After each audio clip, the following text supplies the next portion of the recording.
Hello, and welcome to the House Geeks Real Estate Show. I'm Chad Vandelat, and joining me in studio, as usual, is Kirk Duckwall. We are the House Geeks. Also joining us today is Mike DeVito from Vito Mechanicals. He's a plumbing and HVAC contractor. We're really fortunate to have him in the studio today to go over some of the plumbing and heating issues and concerns that people buying a home or own a home may have. Also coming up, we have a class coming up, and this one is geared more towards millennials, utilizing technology to search the homes most efficiently and sort of geared to the way that millennials like to communicate information. That will be at the American Legion in Richfield on Thursday at 6:30. So that's this Thursday, April 5th. At the American Legion in Richfield at 6:30. If you're interested in attending, just look for us on Facebook, search House Geeks, look for the house and the glasses, and you'll find an invitation there. All right, you guys ready? Sure. Okay, let's do this.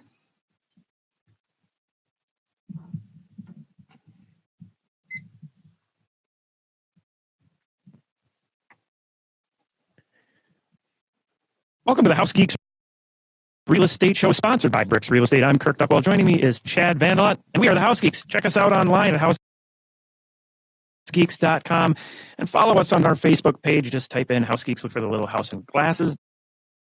There you will see upcoming classes, events, funny Photo Friday, and a whole bunch more information for anybody who's just curious about the real estate market, wants more information, or just wants to find the best tools and resources when they're searching for properties or looking to get ready to sell. Today we have Mike DeVito with Vito Mechanical. Thank you for coming in, Mike. Appreciate it. My pleasure. We're going to be talking today about kind of HVAC and plumbing issues, things that we see out in the field as we're going through homes with buyers or getting sellers ready to put their homes on the market, good things to do ahead of time. Just kind of real quick, what's your background in this business? Well, we've been in plumbing, heating our whole life. Was started out a family-owned business. Me and my brothers. Today, I'm the president of Vito Mechanical Contractors Incorporated. We're based in Eagan, Minnesota. We do a full-service line of work from commercial, residential, remodeling, repairs and service type work. We do sewer, water, utility work from outside to inside the home, plumbing, heating, forced air, sheet metal, duct work, hot water heat with boilers. We're steam boilers, which you don't see much steam around other than laundromats nowadays, or process companies that use it in process industrial type work. So I've run across just some of the bigger condo buildings still utilize steam heat. They do. Yes, they do. Yeah. With the district heat, city of St. Paul and Minneapolis have those projects where they pump steam and cooling through the streets for big commercial buildings and condo projects and stuff like that. It's quite big in Europe, and that's where the concept started back in, I believe, the early 80s around here. St. Paul was one of the first cities to jump on it in the United States and implement it. Yeah, because we have the steam power plant right over here. Yeah. Correct. Yes, they do. So kind of jumping in right away into something that we see quite often, and this has to do more with sellers, but somebody trying to save a quick buck, not wanting to pull a permit. And this is an issue because, whether it's just after somebody's bought the home, they start doing work and they're trying to save some money, so they're not pulling permits. This is something that they'll need to disclose when it comes to their seller's disclosure.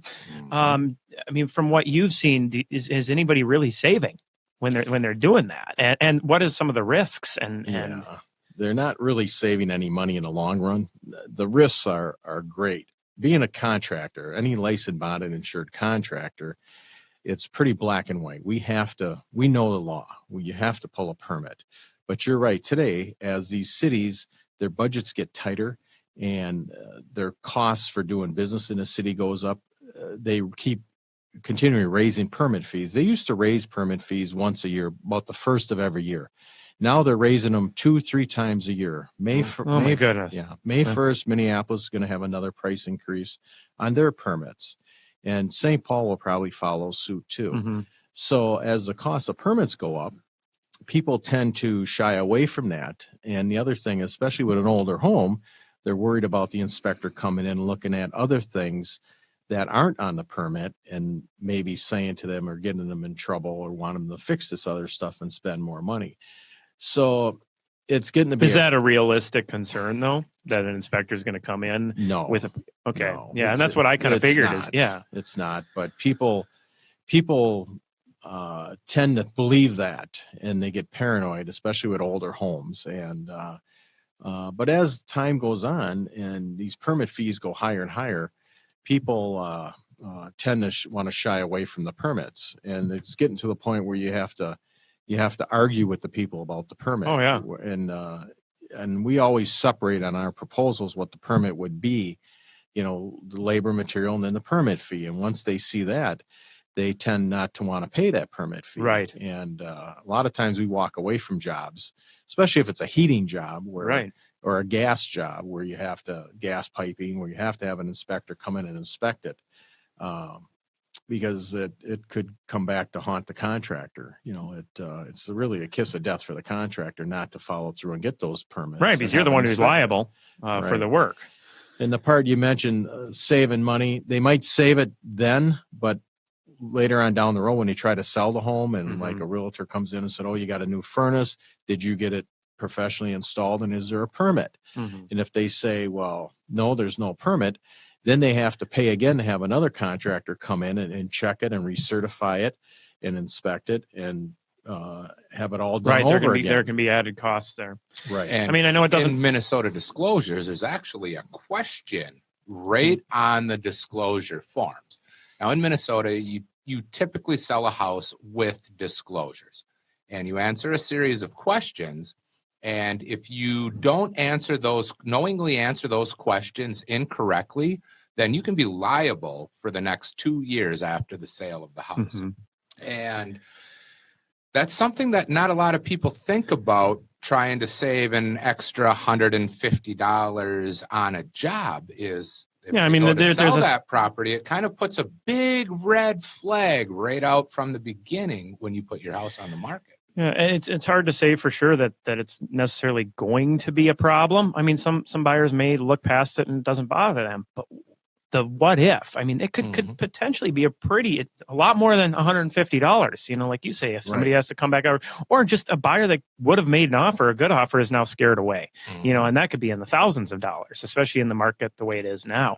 I think to your point regarding inspectors coming in, I think there's a common misconception out there that things have to be up to code. Right? That doesn't matter what the age of the house is, that it has to be up to code. And realistically, the only code that applies is the code that was there at the time the house was built. Now, granted, if you're doing something new, that new thing that you're adding needs to be to that new current code. But they're not going to come in and be like, oh, that's not up to code when the house is built. And so now you have to change that. Otherwise, almost every house would have to be ripped to the ground and rebuilt. Yeah, if you're getting a new furnace, they're not going to make you change the rise and run of your stairs in your house. Exactly. Or if you're changing some plumbing out, they're not going to look at your boiler and make you put in a new boiler. Right. Correct. Yep.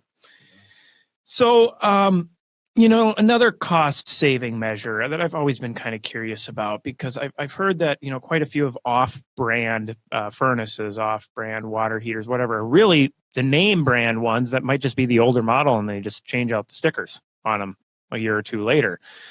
So this question is kind of geared towards that assumption, but also, are there benefits to name brand versus off-brand stuff, and have you seen like ones that are better or worse than others? Yeah, there's there's a whole variety of hot water heaters out there, from expensive, medium cost to cheap.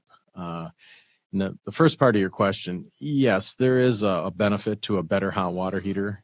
You get like most of the top brand hot water heaters, you get a 6-year warranty, and you can buy up to a 10-year warranty. And usually those are unconditional warranties, meaning if something's wrong, you unhook it, you take it back to the manufacturer or Home Depot or Lowe's, and they'll give you another brand new one, which is a nice safety factor. But everybody looks to save money, so there are cheaper ones out there. Is it the same with furnaces and boilers Yes. as well? That Exactly. The same. do you see like big spreads in life expectancy between the brand name versus the off brand, Oh, yeah. whatever it might be? Yeah, we just it's a matter of years. Like a good hot water heater, for example, might last you 12 to 15 years. Where a cheap one, Menards sells that Richmond brand. They're good for 3 to 5 years. Wow. There's trouble. Wow. So yeah, but that's a $200, $199 hot water heater versus a $400, $500, $600 hot water heater. So there's a big difference. So you're gonna you spend a little bit now, you're gonna Yeah. get like 3 times the life out of it. Exactly. Yeah.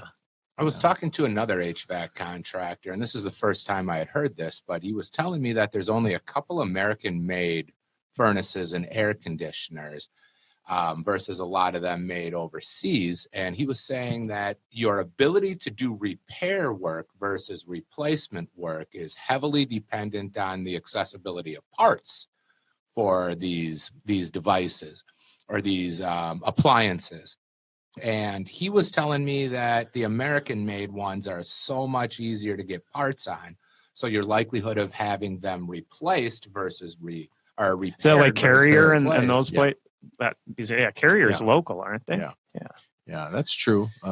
Especially true with appliances. I think it hit the appliance industry really hard because you look at all these appliances, they're all being made overseas nowadays. Furnaces, a lot of furnaces are still made in the U.S., but air conditioners, a lot of these, especially these mini splits, they all come from China, Japan, and parts are hard to get for them. What do you typically see like for service life on a really quality furnace usually? You can get anywhere from 20 to 30 years if you maintain it and take good care of it, and it's in a decent environment.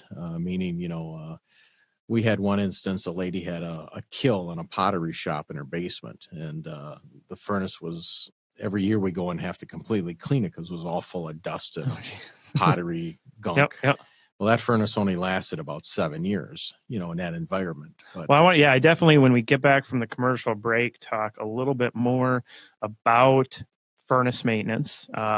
It's great to hear you say that 20 to 30 years, because I think a lot of people think 15, 20 on it, and Yeah. you definitely see a difference there. So we're going to take a quick commercial break. If you got any questions for us, give us a call, 612-207-5388. Again, 612-207-5388. We'll be right back.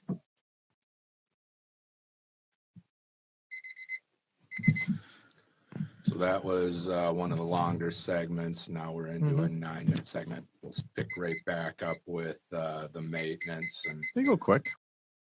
oh yeah, I mean, pretty low key, easy, Yeah. just a Ready? conversation. Here we go.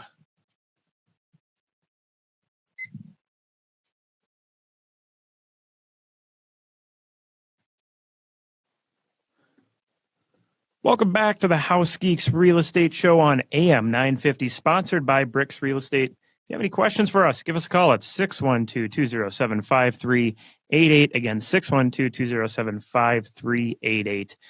Today, talking about HVAC and plumbing issues that we see. We have Mike DeVito with Vito Mechanical. Thank you again for coming in today and discussing some of our questions that we've had. We're kind of leaving off on like furnace life expectancy, and you're saying, 20 to 30 years. I always see probably maybe 1 or 2 a year where you get these furnaces that date back to the 50s or Right, something like, or right. 60s. Oh, they're still out there. Yeah, big old tanks. But Yep. yeah, a lot of people, I think, just automatically assume, you get to that 15-year mark somewhere in there. Oh, I got a budget for replacement. And I think the big thing, it's how well has it been maintained, and what's the Exactly. environment that furnace is in. You mentioned they had the kiln down in the basement of a pottery shop, and so all this just dust is constantly getting in there. Or the litter box right next to the furnace, That's sucking in the dust. Yeah. It's a very common one. Mm-hmm. Yeah. I mean, I'll pop open. I typically, when I go around to a house, I'll take the cover off and just look and see what I see. And sometimes you see dirt and dust So and dog hair. I have one. And Yes, cat hair. I have one on my phone of I'm going to use for a funny photo Friday coming up. It is, it looked like about a half-inch of dust and whatnot on there. But that maintaining it and really coming down to the environment that furnace, boiler, whatever it is in. How detrimental do you think it is to have either what I would say is a wet basement or a high humidity basement to a furnace? It's very damaging to a furnace, especially high efficiencies furnaces, especially if you have a wet basement. For example, like along West 7th Street here. There's a couple streets. Yeah, these are all rock basements, and the water seeps through the wall, and it's wet and it's damp. Mhm. So you need high efficiency furnaces and boilers do not do well in this environment. They're always damp and moist. Things short out. Your old 80% type furnaces and boilers do very well here because they have a pilot light, and the pilot light stays on and keeps everything dry. Mhm. Okay. The industry has changed though, where a lot of the boilers and furnaces and appliances, they don't have a standing pilot anymore. It's when it calls for heat, it kicks on, it runs. Mhm. But overall, high efficiencies don't do well in bad climates, damp or dusty basements or rooms or stuff like that. What do you think about, we discussed a little bit before the show about humidity in like a humidifier. Mhm.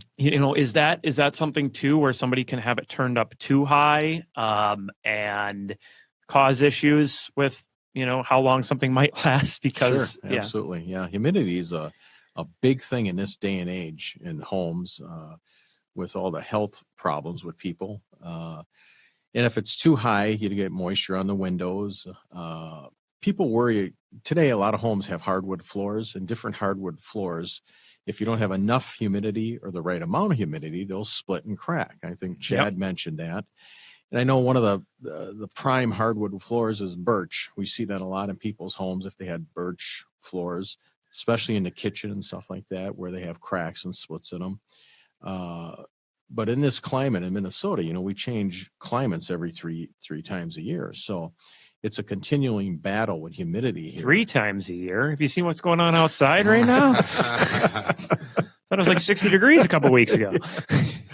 But our humidity in this part of the country is it's a full-time job to keep track of it and keep adjusting your humidistat controls, I should say. But it's a big thing, and the tighter they build the newer homes, it's harder to control it. Right. That's another thing. Yeah, Well, about once or twice a year, I get a call from a previous client, and it's usually in reference to a vaulted ceiling and at the peak. They'll give me a call up and send me a picture showing a crack that is formed where the drywall and the peak meets, and they're wondering what's wrong with their house because that crack wasn't there before. Mm-hmm.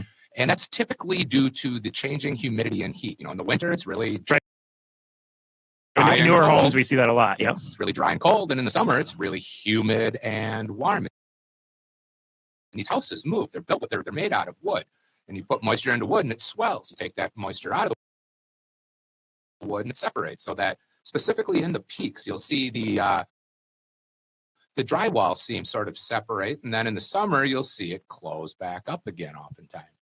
Mhm. But you can avoid some of that by adjusting that humidity control on your furnace. A lot of people don't know where it is, and it's been in the same spot for the last 8 years. But that's a really important thing to kind of educate yourself on. Mm-hmm. Yes. So you discussed a little bit about high efficiency. And I remember talking to somebody who worked for Centerpoint, and they were saying, gosh, these high efficiency furnaces, I go out on more calls to repair these things than anything else, and give me an 80% efficient furnace any day of the week. So at what point is there really a benefit? I mean, if you're constantly repairing it or whatever, is there a cost benefit analysis, do you think? That's a tough question because everybody wants to be high efficient and they want to save money, and that's what sells high efficiency. The first thing people forget about the standard 80% type furnace. You're right; those 80% furnaces, you put them in, you walk away. Maybe once a year, check it, clean it, change the filter. Very low maintenance. High efficiencies, after 3 to 5 years, you're going to start having problems with them.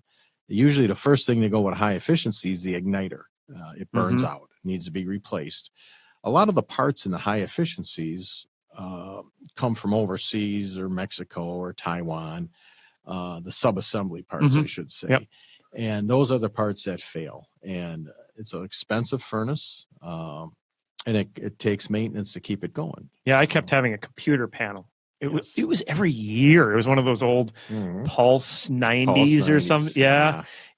Every year that green computer panel would fry out and have to pay $400 a year I'm spending on this high efficiency furnace. I sure didn't seem all that efficient to me. Real quick before we take in our commercial break. So what do you think, just out of curiosity, what is more efficient, a furnace or a boiler as far as heating? Well, boilers heat a lot better because there's no dust. The hot water heat is a clean heat. There's no dust. It heats through convection. So it heats everything in the room. Like a furnace, it heats up. The air rises 3-4 feet off the floor. Somebody opens, the thermostat shuts off. Somebody opens a door or window, the air drops. Okay. Where that doesn't happen with hot water heat. Everything in the room stays warm and cozy. And even if the boiler shuts off, you go back. The pipes still stay warm. Right. Yeah. You go back in a half hour, an hour, put your hand on that radiator or the pipes. They're still warm, giving off heat. So there's by far hot water heat's the best heat and the cleanest heat. Well, I think we see. Would you say that the same is true with like heated floors then, by water heating the floor? Yeah. It's the same principle. It's more even heat because it's evenly spaced throughout the floor type. So we're going to take a quick commercial break. Shoot us a call, 612-207-5388. If you have any questions, we'll be right back. Welcome back to the House Geeks Real Estate Show on AM 950, sponsored by Bricks Real Estate. Make sure you check us out online anytime at housegeeks.com for the latest and greatest searching and researching tools. Follow us on our Facebook page where you can watch us record live most Tuesdays. Today we have Mike DeVito in studio with us with Vito Mechanical. Talking about some of the common issues that we see regarding HVAC, heating, air conditioning, ventilation systems. And we're going to get in a little bit of plumbing here in a couple minutes. But finishing up with furnaces, I mean, this is one of the biggest things we run into. We always hear things like, well, the heat exchanger is cracked. You got to replace the whole furnace. Is that really the case typically, or? Well, it depends on how old the furnace is. Usually furnaces here in Minnesota usually last 25 to 30 years. That's the life expectancy. Okay. We run our furnace 7-8 months a year here in Minnesota. Or like 11 months this year. Yeah, it's going to change this year. But usually when a furnace gets about 15 years, people want it inspected, or an ORSET test, a flue analysis gas test on it to see if it's leaking any CO, if the heat exchanger is cracked. That's mainly what they look for, and I think you guys run into that on your inspections. But some are good and some are bad. Not all heat exchangers. Today, most manufacturers gone with a stainless steel heat exchanger, where years back they had the welded steel type heat exchangers.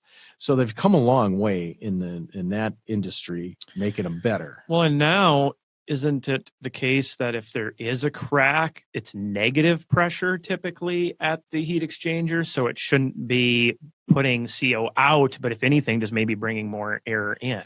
Well, it brings more air in. You can tell right away. If you look at the flame or the burner, Mm-hmm. you'll see the flame jumping and bouncing all around. So you know there's a crack in the heat exchanger.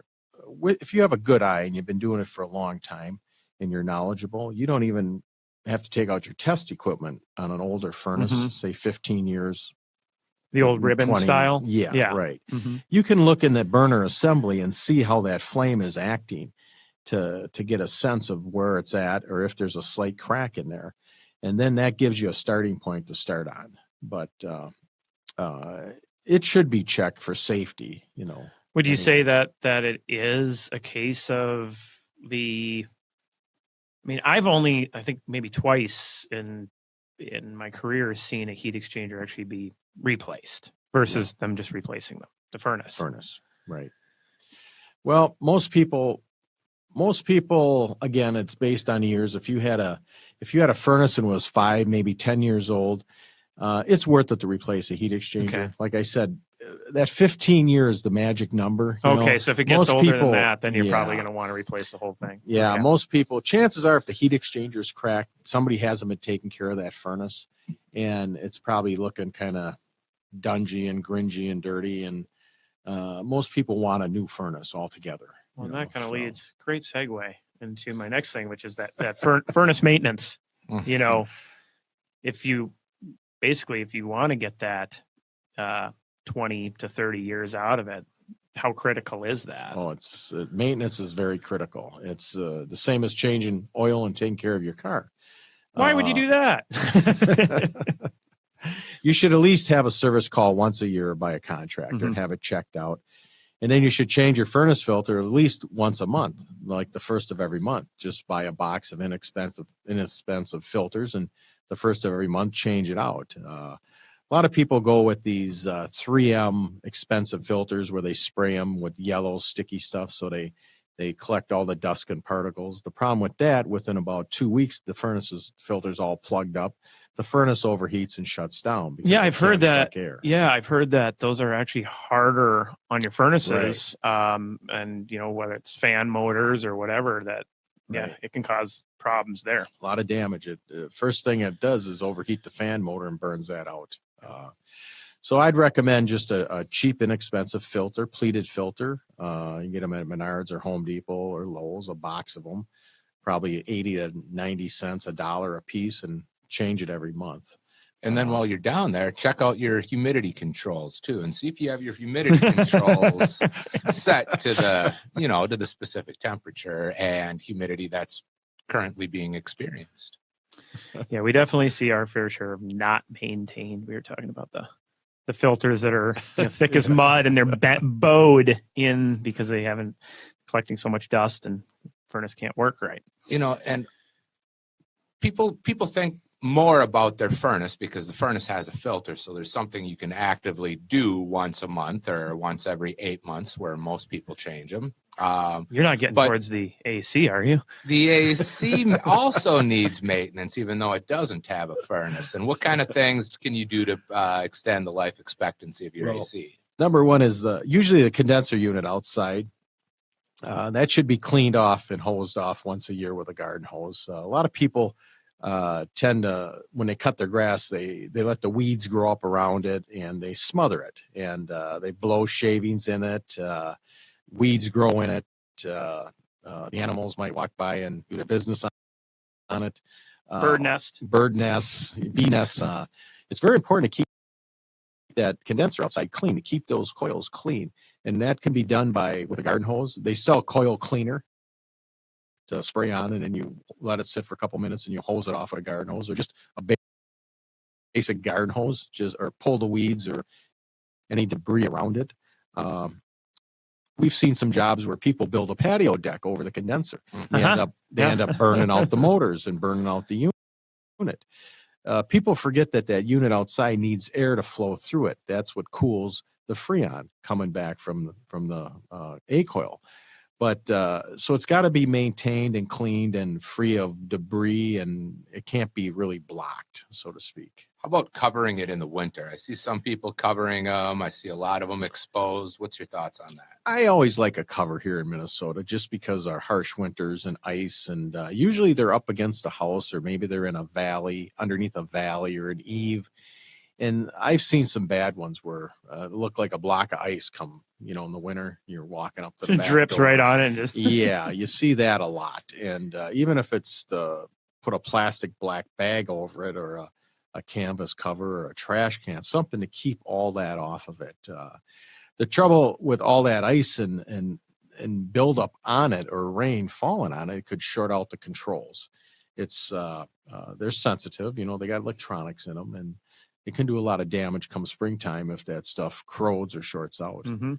So. How about being level? The inspectors always like to make sure that the air conditioning units are level. Yeah, that's a very important thing you brought up, Chad. Levelness is critical on the unit outside because of the compressor, the oil in the compressor. And if you just drive around, especially apartment complexes, and you'll look outside, everyone is tilted. Because they put them down when they build these homes or complexes. They put them down real quick and fast. The ground hasn't settled, and before you know it, it's kitty wampus out there. And what's going to happen in about 2 or 3 years? That compressor will burn out because the oil is not flowing through it evenly and correctly. What you see today in a lot of these new developments, they're putting these harnesses or these brackets on the side of homes and slipping them on, which is good in one way.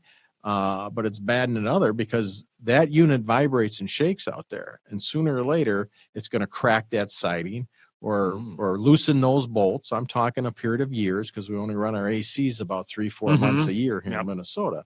But in time, it will shake and vibrate, and stuff will happen on the side of that home. But you were also talking about airflow, and if I'm picturing it right in my head, they're put up pretty tight to the home when they have those brackets on there. Is that restricting the airflow as well? Because one of the whole sides is now. Yeah, absolutely. What the code says is, if you put a new air conditioner in, you need to leave at least 12 inches away from the house. So a service tech or a maintenance guy can walk behind it or kneel down behind it. Usually we keep them 18 inches to 2 feet, so you can actually get behind them and work on them. But the other problem is people don't want them that far out in their yard, interfering with their landscaping. Everybody wants and thinks they should be super tight up against the house, which is causing another problem. So. Well, I want to kind of switch gears, get into some plumbing for a little bit. So, we deal a lot here in the Twin Cities with older homes, stuff, pre-1950s. So, prior to copper and today's codes or whatever it might be. What are some of the most common issues that you see that may not be issues, and then issues that might actually be a real concern? Well, older homes, like you mentioned, 1950s, and that were all galvanized piping, as you know, and they're susceptible to plugging up. And with galvanized plumbing in the older homes, the hot water side will plug up quicker than the cold water side due to the chemical reaction. Yeah, I've had some people that'll always, it was proposed one time by a contractor to, just change the elbow at the hot water heater to increase the flow. Is it that simple, or is it usually a lot more in depth with galvanized? No, it's more in depth. If they have problems at the hot water heater with the elbow, they for sure got other problems throughout the system, especially on the verticals, because they tend to plug up too also. Really? Okay. So yeah. All right. I get a lot of people, just replace the horizontals. That's the only spot it's going to happen. Yeah. It in time, that rust and particles move through that whole piping system. And sooner or later, they're going to plug up the faucets. You see that, where the water pressure dies down to nothing, especially on the hot side. So the minute you open that hot side faucet and you see that there's a big lack of water pressure, right away that the whole system needs a redone, a remodel, or rework, or replaced. But it's pretty bad, So typically best just to do it all versus just the hot side then, right. You say? Yeah, I would recommend it. If you're going to pay a plumber to come in and do it, you might as well do the hot and cold and be done with it. because the cold is going to follow suit and be just as bad in time, so. What about, unvented pipes? Like Yes. unvented drains. We see this is one that comes up all the time. And if you need more time, we got just about a minute before our next break, but Yeah, it's a big thing. I see it a lot too, just about, especially in people's basements. They hook up a sink or there's a sink and they never vented it. And you can tell right away that it's not vented, just the way the water drains. It doesn't swirl around and be sucked out. It bubbles back, it goes clump, clump, clump, like you're dumping out a bottle of right. Yeah. Yep. It's a common thing. People venting, I think, because a lot of people don't want to spend the time or the effort or do the job right. You see a lot of homeowners do it yourselfer and they don't understand Right. venting and drainage and stuff. But that's a common thing. Even today, we see it a lot. Really. And people still doing it without venting. Yes. All right, we're going to take a quick commercial break. If you have any questions for us, give us a call at 612-207-5388. Again, 612-207-5388. Check us out online, housegeeks.com. We'll be right back. Welcome back to the House Geeks Real Estate Show on AM 950. If you have any questions for us after the show, thinking about buying or selling a house and have some questions or looking for some help, please feel free to reach out. 612-207-5388. Again, 612-207-5388. Today, talking about common issues with heating, AC, and plumbing, especially with older homes. We have Mike DeVito with Vito Mechanical in here. And yeah, we kind of left off talking about venting of pipes. Where I've seen it a lot is going back to those homes pre-1950 or something like that, where it's the toilet in the basement, or like you said, a sink in the basement, something like that. Was there a time where venting it wasn't required, or is it always been somebody just being cheap? Yeah, no, it's always been required. It comes back to the being cheap or not knowing how to do it. But it's funny you say that, because today some manufacturers make a little inline vent you can screw onto your sink or your shower or your toilet, because it is such a problem and there's a need for a vent. It's like a man-made type vent. It's an inline type device, and I think it's $12 to $15. What do you mean inline? How does it work? You screw it in on top of the sink, on top of the drain pipe under the sink, and it chatters. It has a ball in there, and it makes a little noise, and it chatters when the water runs through, and it allows a certain amount of air to come in, and the sink or shower to drain properly.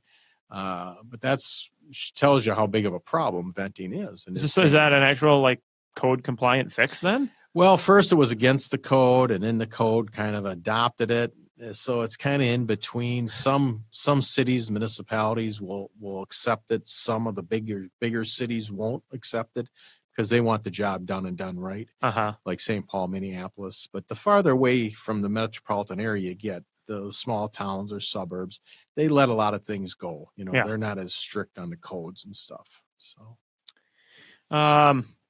another thing I've been running into in regards to plumbing, and more so in homes that have been vacant for a little while, but even some where there's people living in it, is you go downstairs and you smell that sewer gas coming out of the floor drains or out of a bathroom drain. It'll have this sulfur smell, and it makes some of my clients a little nervous that it might be a natural gas leak. But over time, I've come to realize that in these bathrooms or floor drains that aren't being used, the water's drying out, right, and you're actually getting exposed to potentially harmful sewer gas in your house. Yeah. And Yeah. I think that's something that a lot of people aren't aware of or pay attention to. And that's because as the furnace and the boilers, the heating systems run, they dry that water out in the trap.